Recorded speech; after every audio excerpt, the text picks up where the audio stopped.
Olá, dando continuidade às nossas aulas sobre Egito. Hoje nós veremos sobre a sociedade egípcia, que era dividida em dois, grupo dos dominantes e grupo dos dominados. O grupo dos dominantes tinha vários sacerdotes, oficiais do exército, parentes do faraó, dentre outros. Porém, o mais importante aqui são os sacerdotes, porque como que era feita, a manipulação, vamos dizer assim, da sociedade egípcia? Porque de repente ocorreu aí o governo dos faraós em substituição ao governo dos nomos, dos nomarcas, e daí para solidificar esse poder eles tinham que ter uma forma, como que eles conseguiam convencer esse povo? Através da religiosidade.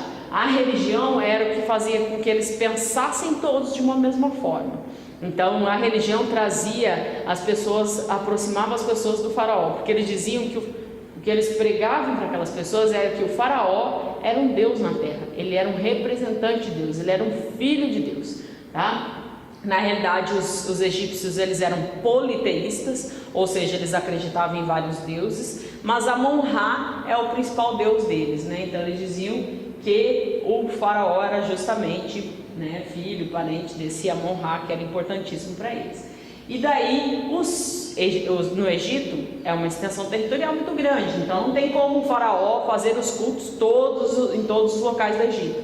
Então nos locais que ele não poderia estar, quem fazia os cultos para o faraó eram os sacerdotes. Então os sacerdotes eram os caras que difundiam as ideias do faraó através da religiosidade, e as pessoas acabavam sendo manipuladas ou realmente acreditavam no poder do faraó, até porque o faraó conseguiu fazer com que o Menes, quando ele assume, ele falou que ia estruturar o Egito, unir a sociedade egípcia, Com isso o enriquecimento seria enorme. Então ele realmente conseguiu, porque quando ele unificou o reino do Alto e o reino do Baixo Egito, a riqueza do Egito se transformou em uma só, então era administrado para que todos tivessem benefícios, Então os sacerdotes eram os caras que divulgavam, transmitiam aquilo que o faraó queria que a população ficasse sabendo.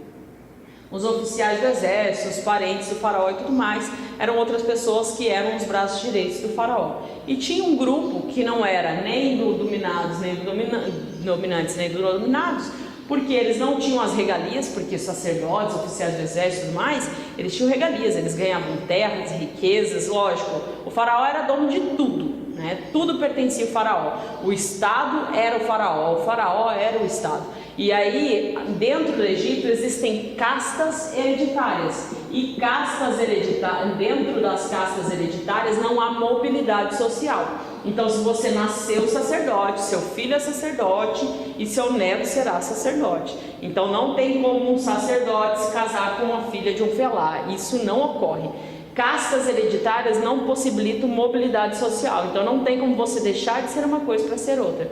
Então os sacerdotes se casavam com os sacerdotes, As filhas com os filhos dos sacerdotes, tá? Então isso são chamadas de castas. Então não tem enriquecimento. Por que não ocorre mudança de casta? Porque o sacerdote não vai se tornar mais rico, e se o faraó quiser tomar tudo aquilo que deu para ele pode, porque todas as riquezas eram do faraó, tudo era administrado pelo faraó ou por pessoas de confiança dele, Todo o comércio exterior, que também era importantíssimo para o Egito, também era administrado pelo faraó. Então tudo pertencia ao faraó, as terras, as riquezas, tudo, e era administrado por ele.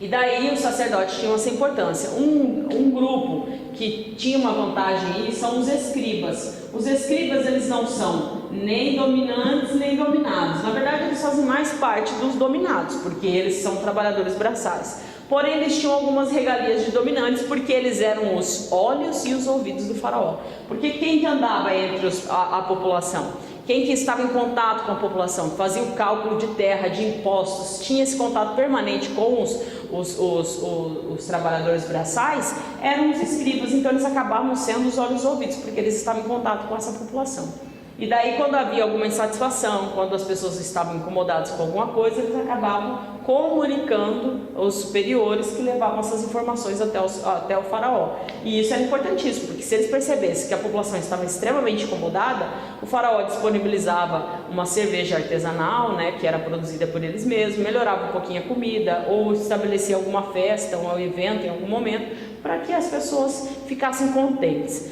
O que foi denominado muitos anos depois em Roma como pão e circo, que é a população ser convencida através de distribuição de comida e de festa, sempre aconteceu na história da humanidade e continua acontecendo até hoje, né? Aí, então era fácil de manipulá-los, dava uma festinha, uma comidinha melhorzinha, uma cerveja, e eles estavam contentes. O grupo dos dominados são felás, artesãos e escravos.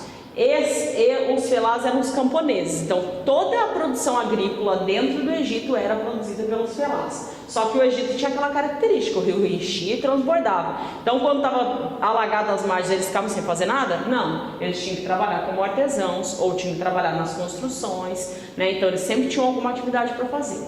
Okay? Os artesãos, eles podem ser ourives, ferreiros, barqueiros, toda atividade manual é feita pelos artesãos. Um grupo dos artesãos, que são os que lidam com ouro e com vidro, eles têm uma vida um pouco melhor também, porque geralmente eles estavam decorando templos, palácios e tal, então eles usufruíam de uma comida melhor, de um modo de vida melhor, porque os demais trabalhavam sol a sol, principalmente os escravos, né? Então os escravos, a atividade mais pesada acabava ficando por conta deles, né? Então as pedreiras, extrair pedras, carregar pedras, geralmente era feito pelos escravos. Okay?